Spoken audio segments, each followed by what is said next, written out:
नमस्कार दोस्तों, मैं निशा सिंह सदीनामा की ओर से प्रस्तुत कर रही हूँ आज 30 अप्रैल 2021 का संपादकीय, जिसे लिखा है हमारे संपादक जितेंद्र जितांशु ने, जिसका शीर्षक है लॉकडाउन से शटडाउन तक।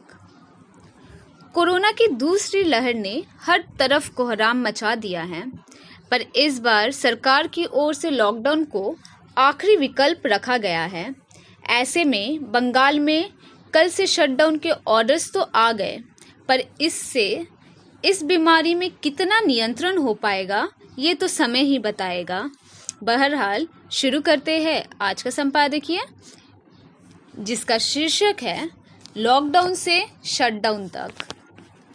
पिछले सप्ताह जूट मिल में काम करने वाले एक मित्र का फोन आया।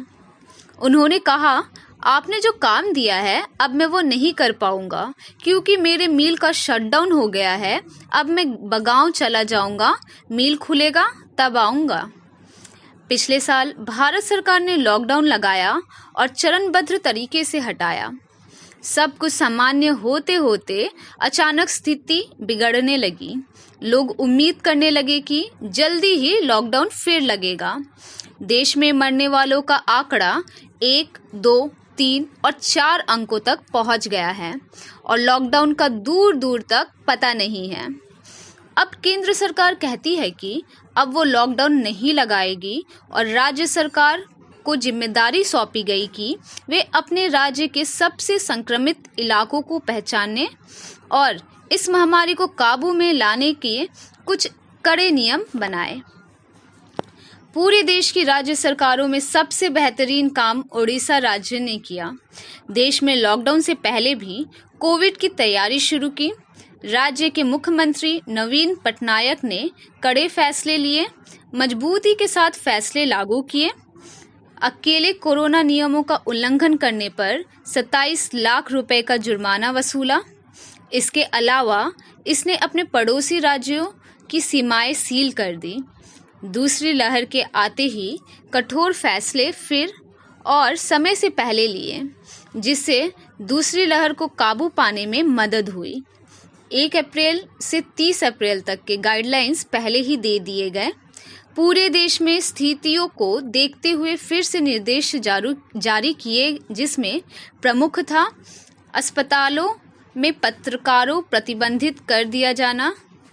स्थिति थोड़ी और बिगड़ने पर और कठोरता बरती। मेरे एक मित्र की बेटी उड़ीसा रहती है।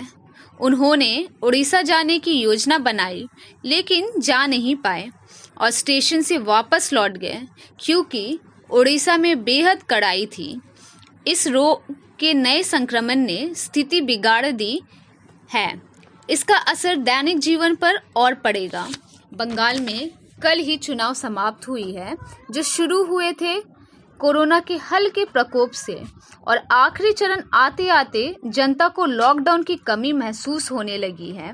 कोलकाता के कुछ व्यावसायिक संघों ने सरकार से पहले ही आंशिक शटडाउन का फैसला ले लिया और आज आकर तो पश्चिम बंगाल सरकार ने भी शटडाउन का ऐलान कर दिया, जो अनिश्चित काल के लिए है।